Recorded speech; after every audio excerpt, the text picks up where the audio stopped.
أعوذ بالله من الشيطان الرجيم. ما يود الذين كفروا من أهل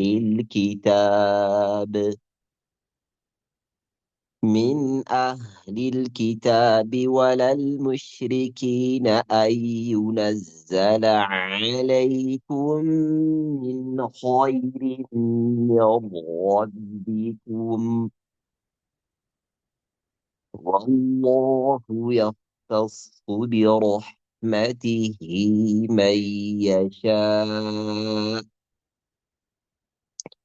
والله ذو الفضل العظيم.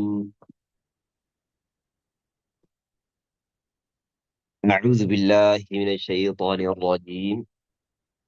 إيه سورة آية قرآن سورة بقرة آية إبتكوف كان الراء إن شاء الله يا ربي جئ دندت ربيتين ولن إلى الله جتور. إيه إنك سورة آية درب كيستي وهي يهودة waliin ilaalaa turre jechuudha. Akkasuma itti fufa isaadha. Akkuma jechuudha warra Yahudotaa kana warra kitaaba kennaman waliin ilaaluu deemna jechuudha. Rabbiin moomintootaan isaanitti hin fokkaatiina je'ee isaan irraa dhorkuufis ni jira. Irraa fagaadhaa akka isaanii hin ta'ina jedheetiyyi labsii kennuu jira jechuudha. Maa yawaddu akkuma duraan gaa ayata duraanii keessatti dhorkee jiru. Yaa warreen rabbitti amantan laa taquluu hin jedhinaa jedhe. Raacinaa jecha raacinaa kana hin jedhina hin fayyadamina je'etiyyii Yahudotatuyyii jecha kana je'an waan ta'eef.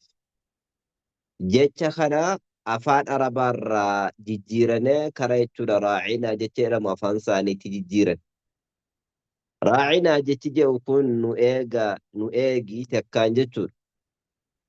Jecha kana eenyu irratti fayyadaman jennaan Nabi Muhammad irratti fayyadaman alayhi salaatu wasalaam. Boodarra deemaatiyyii Nabi Muhammadin alayhi salaatu wasalaam raacinaa jedhaniin isaa fi ummata isaa waliin jiraniin. Jennaan gaa rabbiin jecha kana takkaanoo nu laala takkaan nu eegaa jechuudha. Rabbiin jecha kana hin je'inaa jechuudhaafiyyi waqulu je'a unzurna nu eegaa je'a unzurnaa jecha unzurnaa kana fayyadamaahi jecha raacinaan fayyadaminaati. Tokko silaa hiikaan isaadha. Unzurnaa fayyadamaa isaantu jecha sana irraa dabsanii afaan arabaarraa dabsanii raacinaa fidatan waan ta'eef jecha raacinaan jennaati unzurnaa fayyadamaa jedhe. Wasma'uu dhagahaa waan nuti isiniin jennu dhagahaa jee rabbi. Walil kaafiriin cadaabun aliim. Kaafirtootaaf warreen jechuudha mallee haqa of duubatti darbaleetiyyi karaa sheexaanaadhaa, karaa sixiriidhaa, karaa waan hin taane qabataneef cadaaba laalessaa jira. Ajeetiyyi itti fuma sanaadhaa maa yawaddu alladhiina kafaruu. Maa yawaddu hin jaallatan takkaanoo waan jaallatan alladhiina kafaruu warreen kafran rabbitti warreen kafran warreen haqatti kafran warreen jechuudha qur'aanatti kafran waan jaallatanii jedhin jaallatan jedhe. Eenyurraa isaan warreen kafran sun min ahlil kitaab warreen yahudotarraa warreen kitaaba kennamanirraa warreen yahudotarraa Nabi Muhammad kanaa waan jaallatan jedhe. Nabi Muhammaditti fassaruu hin dandeenya. Waan isaan jibban kun Nabi Muhammadin ta'us ni danda'a. ما يود وان جالة هن جالة الذين كفروا ورين كفرا هن جالة من أهل الكتاب ورين كتابك إنما نرى ولا المشركين مشركتوتا الرالي هنجالة جتشو مشركتوتا هندوتون تانا مشركتونا نانجتو كله ورين جتشو أهلي كتاباتي ولين أكما سلا جبن جتشو أهل كتابا قا درانو جلو دا وري مشركتوتا ومالب جالة مالب جبن جناني ونسان جالة دي دنيف إسان كانتو يي أمتما يهودا كانتو أكيشو رمالي جبن قران جتشو akkana godhaa jedhanii gorsaneetiyyi mushirtoonni isaanii waliin akka jibban jechuudha. Jibbaa isaan keessatti uuman jechuudha. Akka jibban taasisan jechuudha. Maal jibban gaa? Waan jaallatan warreen jechuudha ammallee kitaaba kennamanii fi warreen rabbitti kafiran warreen jechuudha kitaaba kennamanii fi mushirtoonni waan jaallatanii ija rabbiin. Ayyunazzala buufamuu buusuu calaykum isin irratti buusuu hin jaallatan. من خير من ربكم وحي ربي كيسن الراتئ إسن رتبوسو واهن جالتني من خير نتيكني وحي وحي أن ينزل بفمو عليكم إسن الرتي من خير من ربكم وحي ربي كيسن الراتئ إسن رتبوفمو هن جالة ورين كفرا ورين أهل كتاباتي في مشركتوني isaanumatu kakkaasee akka jibbu taasise jechuudha warra mushriktoota kanatti. Wallahu rabbiin yaqtasu adda godha takkaanoo ni qopheessa birahmatihi waxyii isaatiin man yashaa'u abbaa fedhetti erga jechuudha waxyii isaadha. Wallahu rabbiin dhulfadli abbaa tola alaaziim guddaate jechuudha.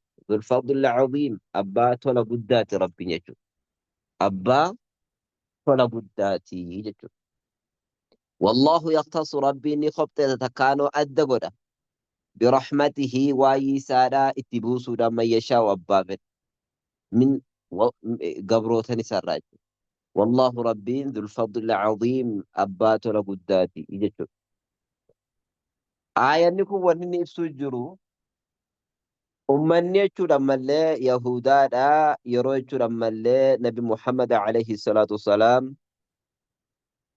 nabiyyii ta'ee as bahu Qureeshii keessaa ta'e jechuudha. Qureeshii itti ta'e. Akki isaan duraan yaadaa jiranuu Qureeshii otoo hin taane Yahudaarraa ijaanii otuma kitaaba isaanii keessatti Qureeshii irraa akka ergamu jiru ni beekan. Maanurraa hin taane saba gadaantuu, saba dadhabduu, saba laaftuu, saba hamma dura nabiyyiin tokko keessaa ergamee ergamaan tokko keessaan ergamne keessaa akkamitti ergamaanu keessaan ergamne je'aneetiyyi itti amanuu didan jechuudha. Akkasitti gaa rabbiin wahyii buufame kanatti kafran jechuudha. Jennaan gaa rabbiin maal jedhe wallaahu yaqtasu rabbiin ni qopheessa takkaanu adda godhe jedhe. برحمته وحي سارا اتبوسودان ما يشاء أبا فره أبا فره ربوسو جي إسا يرو سمانو كيسا هنتان جاني وابرا داتي يدن والله ذو الفضل العظيم تولي ربي لا قدر أبا تولي قداتي لربي تولي سادا أبا فره تايد كوان جتشورة يهودا قفتي لا تومن تولي ربيتي وان تيب وانو في كيسا نجالة تنفر التنمتي وحي جبان قايتو يهودوني واحد دوغا ونسان جتشور أمالي جبان جتشور سانا قفتي هنتاني أمس سانا قفتي متي جتشور ونسان جبان أما وحي قفتي متي وحي النبي محمد رتا عليه الصلاة والسلام متى قريشي كيسا نبي نرقمو قفتي جبو متي جتشور وابرا لجبان جن مال جبان ما ننسخ من آية جن واحد نسخي خنس نسخمو خنس ني إنكارن جتشور نسخمو خنس ني مرمان shaaramuu jechuudha. Shaaramuu kana ni morman jechuudha. Rabbiin gaa akkasitti yeroo isaan jechuudha shaaramuu kana nasakamuu qur'aanaa kana yeroo isaan morman maal jedhe maa nansakh min aayatin jedhe waa hin jijjiirrattu jedhe waa hin shaarru min aayatin aayatarraa waa hin shaarru jedhe. Waa hin jirjiirru tokkollee jedhe takkaanoo. Maanaansa waa hin jijjiirru tokkollee jechuudha. Tokkollee waa hin jijjiirru jedhe. Min aayatin aayatarraa waa hin jijjiirru. Takkaanoo waa hin shaarru. Min aayatin aayatarraa.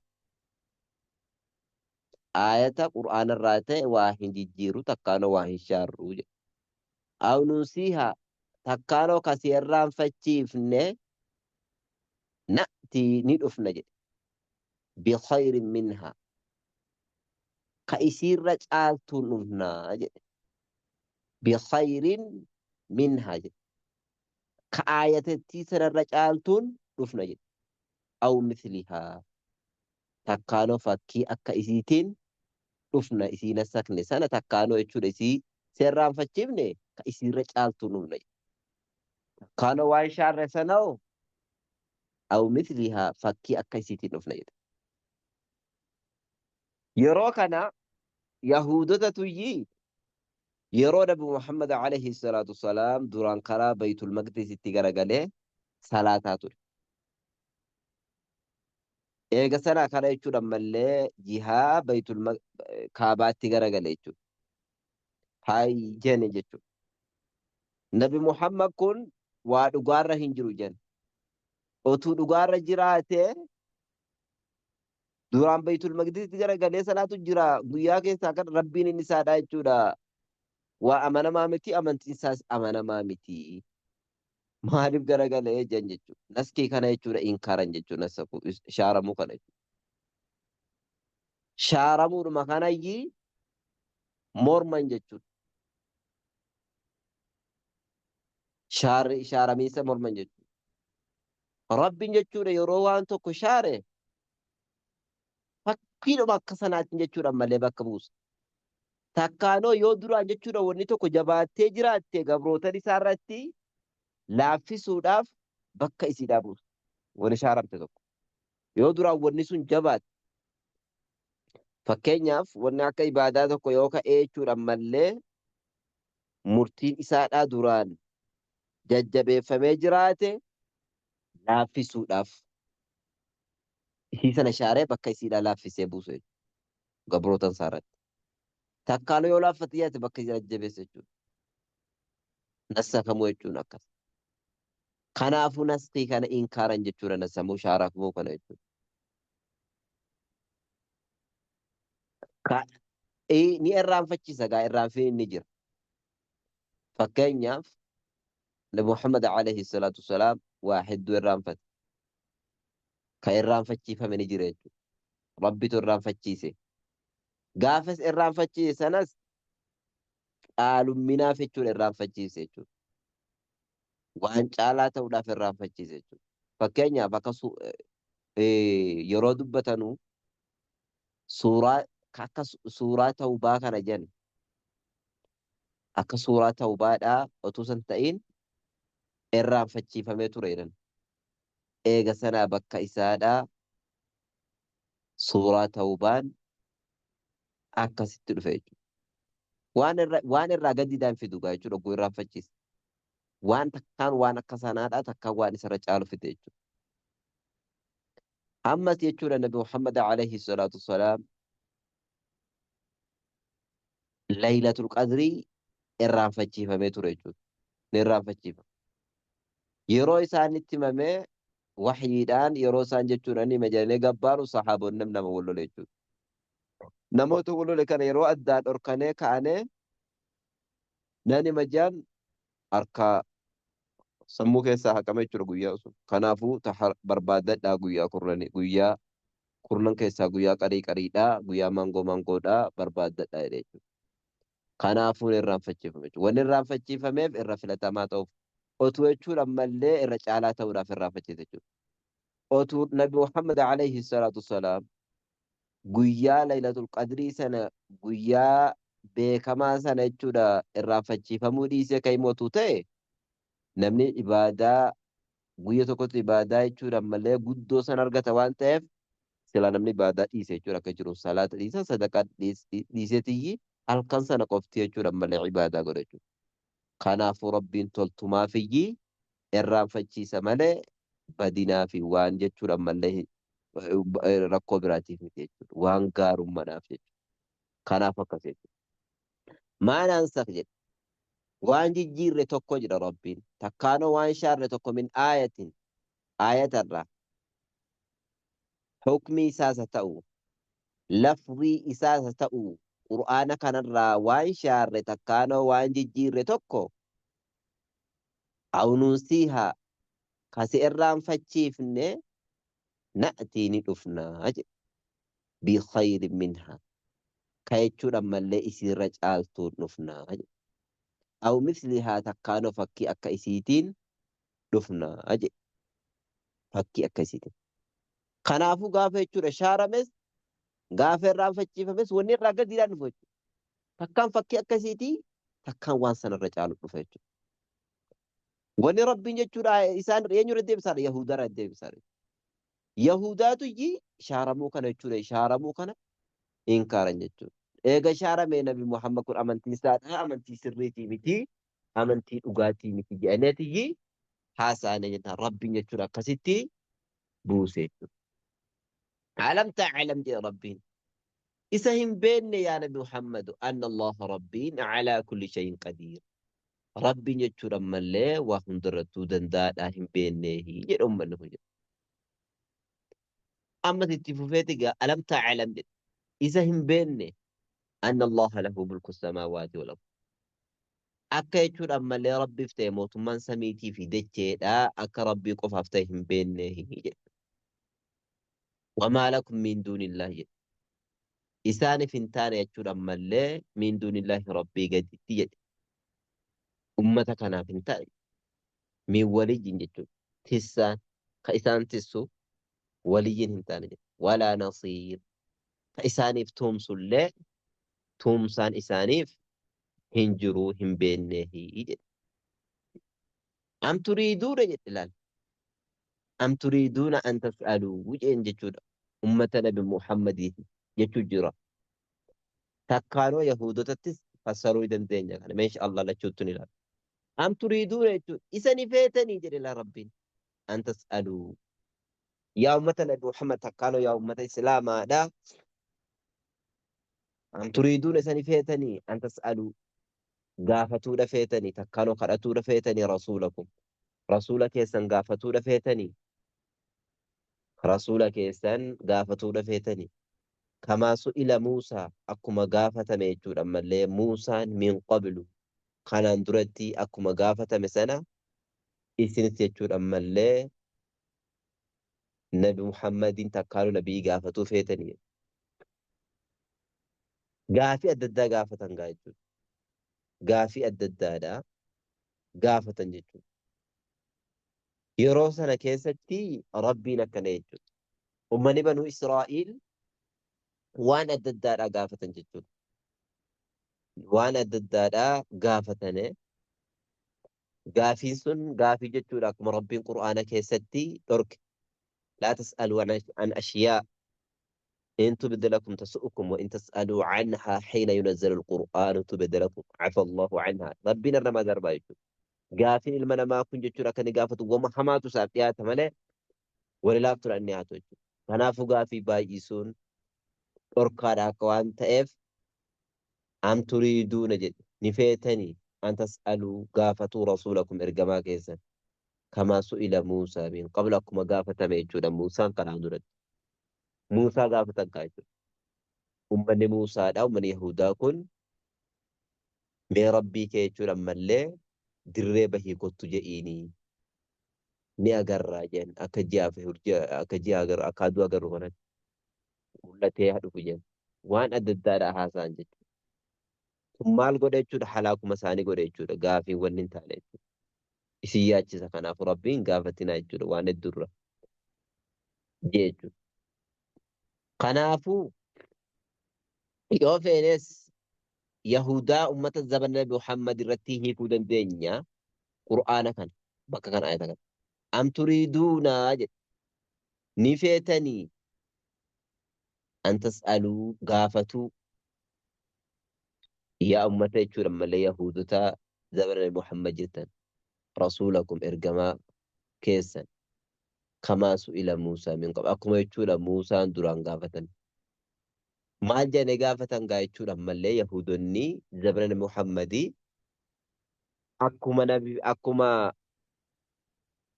موسى رتي آية قرآن دا جملة دا بكتو كنت يجول ولتك أبا ميرفي كان كيكون موجود تجتي هم حاجات نفا بأكما نبي موسى سنة بكتي ما ستي نفني ستمنى جانين جتو كجاني قافي قافة جتو يهودني زمن محمد جتو kanaaf rabbiin gaa jechuudha hin feetanii akkuma jechuudha Muusaa duraan gaafatanii turtan ammas jechuudha malee gaafachuu feetanii Muhammadii akkuma Muusaa amma dura gaafatanii jedhee rabbiin isaan irratti xixaara jechuudha. Lam turiiduuna jechuudha ni feetanii isa ni feetanii an tas'aluu gaafatuu rasuulakum ergamaa keessan kamaa su'ila Muusaa min qablu akkuma Muusaan amma duratti gaafatan gaafatuudha feetanii. ومن يتبدل الكفر نمني جيجيرة يجور أما اللي كفري تقانو نمني فلة كفري بالإيمان بك إيمانا لا بدل إيمانا لا نمني كفري جيجيرة تقانو كفري جيجيرة تقانو كفري فلة فقد ضل لغات يجور أم نمتي جسن دقوم جلته توا السبيل كراسر الرا دقوم تقانو كراسر الرا جلته يجي ربي ود كثير من أهل الكتاب ود نجالة كثير من أهل الكتاب هدون ور كتاب الراتئ نجالة نيجد لو يردونكم أتو اسم ديبسني نجالة أتو اسم ديبسني اسم ديبسو جالة اسم قلو جالة من بعد إيمانكم eegeechuu rabbitti amanuu keessaniiti otuu isin deebisanii ni jaallatan kuffaaratti jechuudha. Rabbitti kafruutti kuffaaratti otuu isin deebisanii jaallatan eega rabbitti amantanii. Maaliif gaa kun jechuudha hasadan jechuudha. Quudhaa dadhabbiidhaaf takkaanoo xisdiidhaaf jechuudha. Xisdiidhaaf quudhaa dadhabbii min cindi anfusihim lubbuu isaanii biraa taateef jechuudha. Quudhuma dadhabbii takkaanoo jechuudha.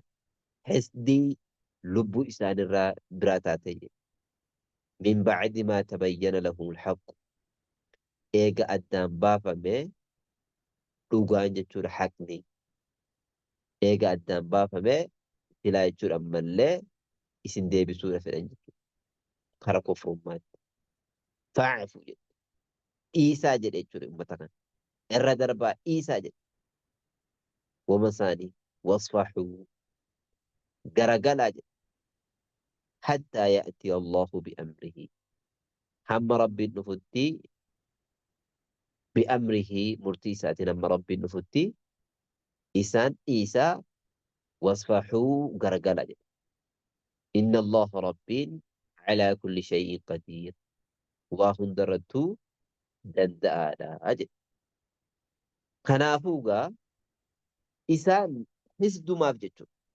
هندندان جتشو إسلام النما كان هندندان جتشو حرث بوريس إسلام النما كان جبن جتشو إسلام النا كان هندندان جتشو وتوفر أنا بريد أس أكو ماما زمنا كينيا كان بريد أقرقل تجرن أمت مقا المنوميتي ممال جاني بقافتني أمت بيك هدو كفرسيسو جرن أمنتي رباسو جرن جتشو قودا هدو كبو جرين بري ربي إسان بركا إنما جرن جرن أمس قافة سنس ilma namaa kana jechuudha eegasaan islaamaa anee kafarsiisuu fedhan jechuudha.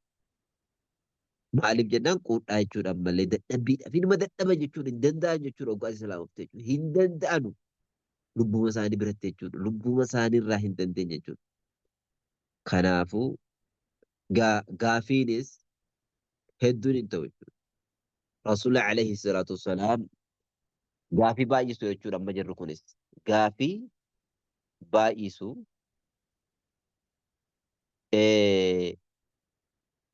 رسول عليه الصلاة والسلام قاف كان حجي أكا أمتهرى hajjiin akka godhamu hajji jechuudha. Hajja'a jedhee ajajane jennaan gaafii jechuudha. Gaafii jalaan baay'isuun dhorkaadha. Sahaabaa keessaa namtichi tokko Aqra' ibnu Haabis namni jedhamu lafaa ol ka'ee akullu caami yaa Rasuulallah. Wagguma hunda jechuudha ammallee hajjii goonaa yaa ergamaa rabbii jedhaniin. Jennaan rasuulli callisanii laa jedhaniin hin ta'u jedhan. Amata hundaa miti. Otuu rasuulli alayhi salaatu wassalaam hin dandee otuu rasuulli yeroo sana eeyyee jedhane silaa dirqamate jechuudha. Maaliif jennaan akka hin dandeenye beekaniif rasuulli zimjeen jechuudha. Kanaafuu gaafiin sumarratti hammaata malee namarratti hammeessa malee gaafii gaafachuun karaa jechuudha malee amantiitii amma uummanni keenya gaafii jechuudha akkuma Yahudaa kanatti gaafachuu jira mee ilaalaa amantii kana keessatti waan adda addaa gaafata. Yaa Rabbummaan nagaa nu haa godhu inshaallah darsii keenya guyyaa har'aadhaa asumara dhaabbannaa.